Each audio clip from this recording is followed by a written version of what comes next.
Claxton with the Bedford County Republican Party here with Mr. Chad Fletcher, who is running for mayor. So we're going to ask a couple questions here. First, Chad, will you tell us a little bit about yourself? Well, I appreciate this opportunity. So I'm from Fairfield, which is right outside of Wartrace, and I live on the farm where I grew up. Mama lives there, and Daddy, and my uncle, and my cousin, and my sister's moving there. So it's a place I was raised. It's a place where I'm choosing to raise my son. Um, it's home to me, and so our county is in my blood. You know, this is where I grew up. So professionally, I work for the school system. I've been in education for 30 years. And for the last 25, I've been a school or district leader. So I've been a teacher, assistant principal, a principal, and now I'm a district supervisor. So I've had the opportunity to do quite a wide variety of things. One of the things that I'm most proud of in the work that I do, because I'm over school safety, is in working and developing partnerships between our school system and our public safety folks. So our goal is every day that every kid gets to school, learns in a safe environment, and gets home safely. And that's not something that we can do by ourselves. But we're really blessed to have folks here in our county that we're able to work with. We work with city police and county sheriff's department, city and county fire. We work with our EMS folks and EMA folks, state agencies, and we've even worked with the FBI. Because at the end of the day, what's important to us is that every child has the opportunity to be in a safe environment so they can focus on learning. Now, one of the areas that I've got a great deal of experience in is in budgets and finance.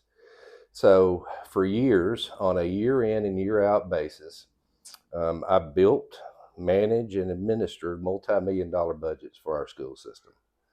So I have a really deep understanding in the process in how to build a budget based on the funds that we have, to know the rules, what you can do and what you can't do. And that's awfully important in the world of finance, especially governmental finance. And being able to make sure that we direct our funds toward things that are helpful to us. And we've been able to do some really neat things. I'll give you a quick example. A couple of years ago, our school system built a new wing onto Community High School. That was about a $6 million project. We funded that completely out of grant funds that I administered, and it came at zero local tax dollars.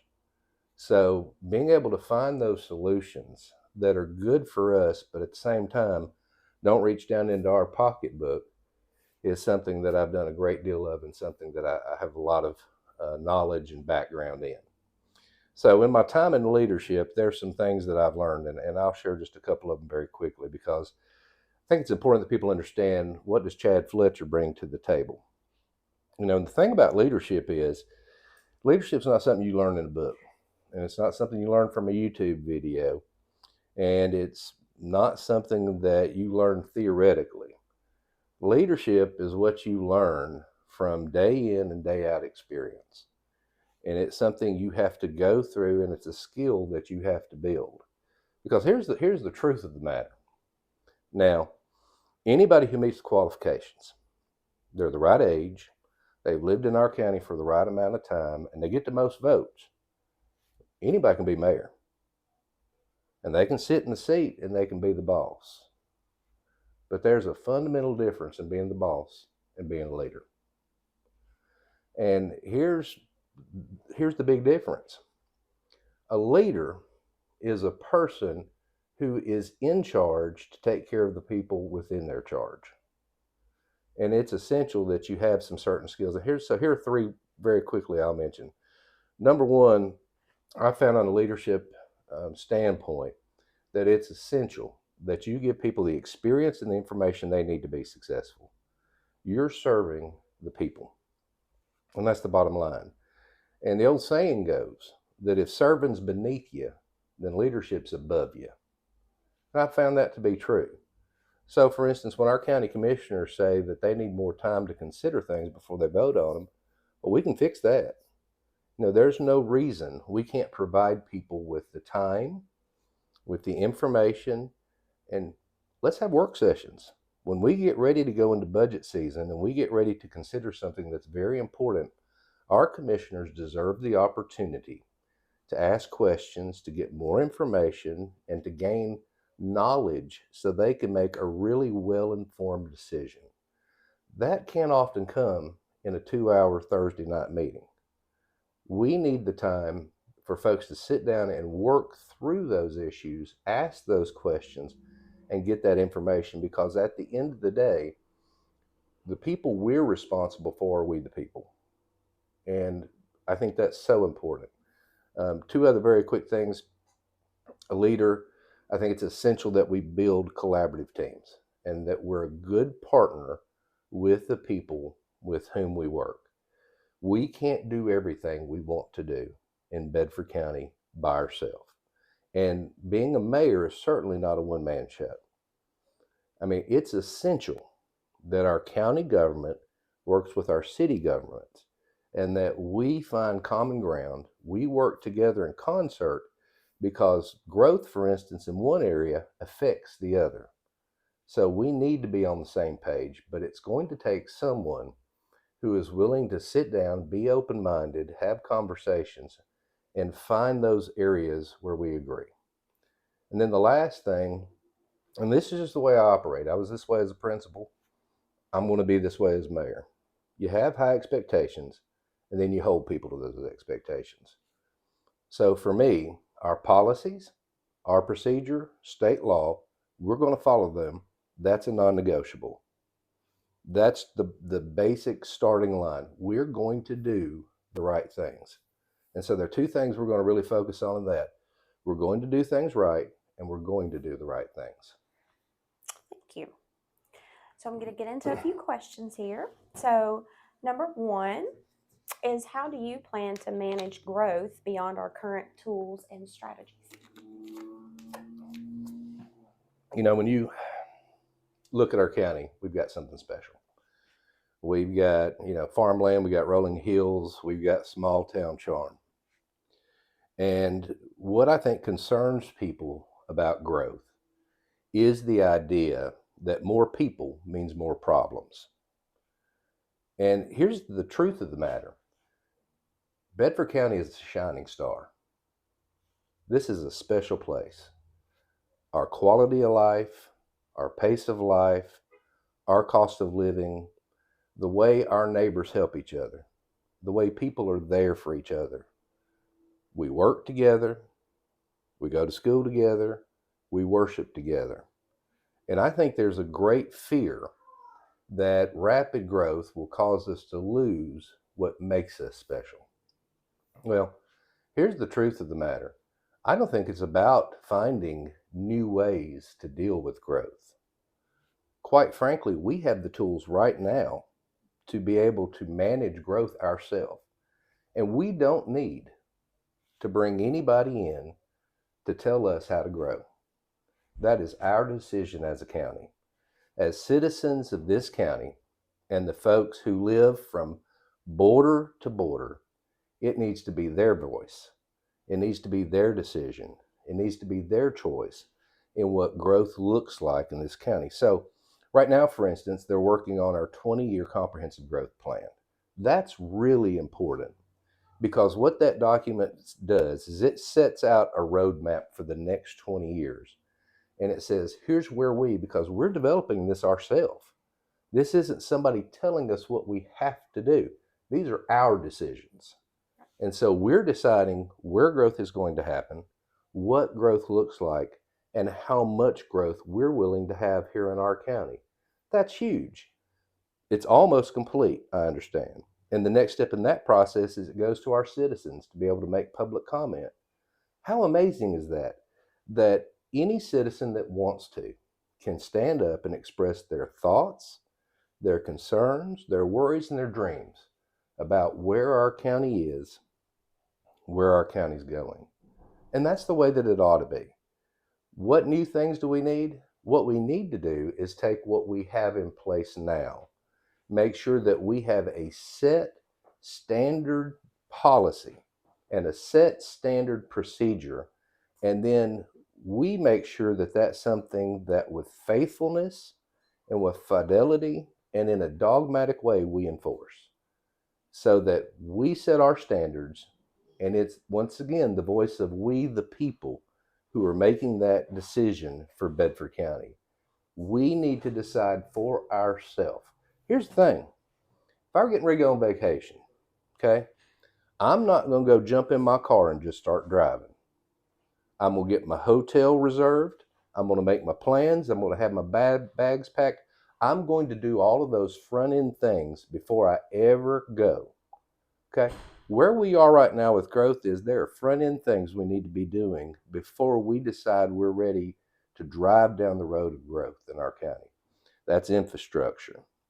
That's making sure that our regulations from a zoning standpoint, and that's making sure we have a solid plan that is acceptable to the people of this county so we can manage and make our own decisions on what that looks like.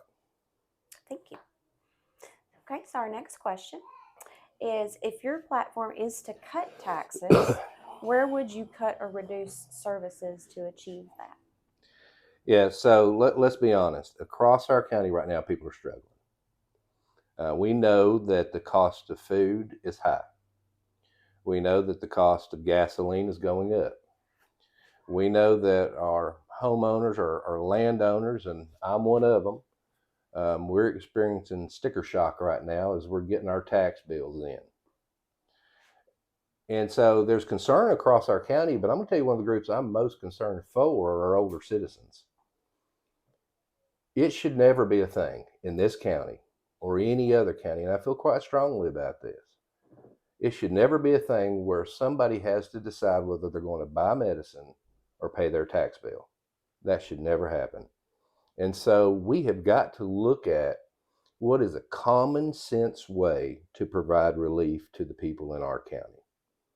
Now, here's the other piece of this folks aren't talking about necessarily, but they need to think about. If we cut our taxes, what that also means is we're cutting our budget. Because for every penny of tax money, property tax money specifically, that comes in, that translates to about $200,000 that goes into our budget. So if you're going to cut pennies out of the tax base, then you're going to have to cut $2,000 a slice out of our county's budget. Now, here's our budget. Our budget basically sits in three pieces. There's a rainy day reserve, there's what we pay in debt services, and there's our operating budget. Okay, if we cut our rainy day fund, then what we're doing, cutting our safety net out from under our county. And if we find ourselves in a place where something catastrophic happens, then we have no way to take care of ourselves aside from having to raise taxes or borrow money. Well, neither one of those was a good idea to me. All right, so number two, debt services. Well, if I remember what the book of Proverbs says, it says that the borrower is servant to the lender. So I feel that borrowing more money is not the right choice for us. And in fact, we need to work hard to try to get out of debt, because I really don't like us owing money. Now, I understand there's some big capital projects that are too big for us just to finance all at one time, like building schools and things like that. And so it's a necessity at times, but we need to pay that money back as quick as we can. So all that leaves is operating expenses. Now, the majority of the money in operating expenses sits in personnel. So here's your choice. There are two groups of personnel: folks working for us and open jobs. So if we're cutting taxes and we're cutting the budget, while we need to scrutinize every other line in that budget outside of personnel to make sure every dollar we're spending is effective and being used properly, personnel is not the place to cut. And here's why. How is it right for us to go to somebody who's been working in this county, working for this county, and us say to them, I'm sorry, but you no longer can put food on your family's table. I'm sorry, but it's no longer possible for you to pay for the roof over your family's head. I'm sorry, but it's no longer possible for you to have transportation to even go out and find a new job. That's not the right thing to do. That's not morally right. That's not ethically right. And good people don't treat good people that way. And I think we need to set the standard here in this county in how we treat the people who work for us. Okay, so that just leaves open positions. Well, why do we have open positions? We have open positions in this county because we have jobs that people either are not qualified or don't want to fill. But these are important positions. We're talking about folks who work at the jail. We're talking about folks who work on the ambulance. And so if we decide we're going to start cutting those open positions, what we're doing is cutting service. You cannot cut taxes without cutting services to the county. It is an impossibility. So I think we need to think really long and hard about what's the right thing to do. And then let me say one other thing on this while I'm speaking on this particular matter. At the end of the day, the only group with the authority, the ability, and the legal standing to cut taxes is the county commission.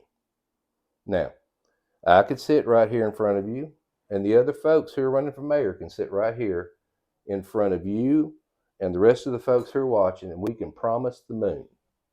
Absolutely can. But that's not something, cutting taxes is not something a mayor can deliver on. That they do not have the authority to do that for a number of reasons. I don't get too deep in the weeds, but number one, we're an 81 act county. The mayor's only job in this county in finance is to sit on the finance committee, and they don't even get a vote. So can they provide some guidance? Yes. Can they ask? Yes. Can they advocate? Yes. But at the end of the day, that decision resides with our county commission. Now, if they decide to cut taxes, then that's what we're going to do. Because I also believe that it's important for the mayor to stay in their lane, for them to do their job and the commission to do their job. See, our forefathers were smart enough to set this system of government up in place where there are different groups who do different things and it works together to make the whole thing work. Thank you. So our third question is, what new initiatives or services are you promoting, if any, and how would you pay for those? So there are three things that I intend to do, and none of them really cost us money. I don't think, first of all, we don't have extra money to spend. Okay. We understand that every dollar that comes into our coffers is because of the efforts of some hardworking person in this county, and that needs to be respected. Okay. We need to remember that this is not our money, this is the people's money. So here are three things we can do. Number one, from a pure leadership standpoint, I strongly believe that the mayor needs to be responsive, needs to be transparent, and needs to communicate with the citizens of this county. So I'll make the pledge right now. If I'm elected mayor, throughout my tenure, we're going to have ongoing town halls. That's a given. Now, some of those will be in some of our communities because I think it's important to be able to go and visit those places, and especially for folks for whom transportation may be difficult. Let's go to where you are. This whole, yes, I've got an open door policy, you can come see me. I'd rather come see you. You tell me when and where, and I'll be there, and we can sit down and have a cup of coffee and we can talk it through. I believe that's important. But then number two, we'll also have some online meetings because there's some folks for whom that works better because of their job situation, what have you. Regardless, the point of this is our citizens deserve the right to be able to hear from the folks throughout our community so they can express their concerns, they can express or they can ask their questions, they can get clarification on things, and that's valuable feedback as to how we're doing. That tells us areas that need more focus and be able to find the answers to those questions that people have, because at the end of the day, our job is to serve the people of this county. I believe very strongly in servant leadership, and I believe with all of my heart that a person who steps into a role like a mayor is responsible to we the people. So there's number one. Number two, and it sounds pretty simple, is we're going to be very aggressive in looking for grants. There are grant funds all over the place that sometimes go ungiven because people don't apply for them. We're going to find those grants. That's something I'm very good at. That's something I've done the last 15 years of my career in finding grant money to be able to do things to help people. Well, there are rural development grants out there right now. There are tourism grants out there right now. There are utility grants out there right now. And if we're talking about our infrastructure and improving our infrastructure and knowing that's a high cost and we don't always have the authority as the county to do it ourselves, let's find the funds to do it and it not come off the backs of the taxpayers of this county. That just makes sense to me. And the last thing is we're going to work to increase economic opportunity for our young people. So let me see, and this is something I feel very passionate about. So let me give you an example. If you take a business like Cooper Steel, and Cooper Steel is one of the finest businesses we have in this town. They love Bedford County. They care about Bedford County. They give to Bedford County. They do an awful lot, and some of it people don't even know about, to just do and do and do for our county. Well, they need welders. Okay? Now, we have 8,600 students in the Bedford County school system. And we've got a brand new, beautiful TCAT facility right down here on 231. And how many spots do our 8,600 kids get in TCAT every year? 38. Now, that's not per program. That's period. And so what that means is we cannot produce from our own students enough welders and enough other workers to meet the needs we have in this county. So what do those businesses do? They've still got to have their positions filled. So they have to bring in workers from a Marshall County or a Franklin County or a Lincoln County or Rutherford. They have to bring in somebody from somewhere else. Well, here's what happens. That person comes into this county, they earn their paycheck, and then they drive home. And the place they drive home to gets their property tax, gets their sales tax, and that does not help Bedford County. At the end of the day, there are three things I want all of our kids to be able to do here in this county. I want Bedford County to be a place where they can make a life. I want Bedford County to be a place they can make a living. And I want Bedford County to be a place they can invest their livelihood. We need our children to be able to work here, live here, raise their families here, worship here, give back to here, and then shop here. And if we do that, then some of the things we're talking about, like needing more money, starts to take care of itself because we increase our own tax base because we're keeping our kids here. Now, I could go on to this for hours. I won't. But you need to look at a place like the Berry Center up in Kentucky that studies rural communities and what they call brain drain, because what happens in rural communities is the best and the brightest students that are produced by the schools in most rural counties leave and do not come back because the opportunities that they're seeking just don't exist in that county. That can't happen here. I'm not okay with that happening here. I want every one of our young person, our high school kids, our college kids, our kids in their 20s to be able to have a life, make a living, and invest their livelihood in this county.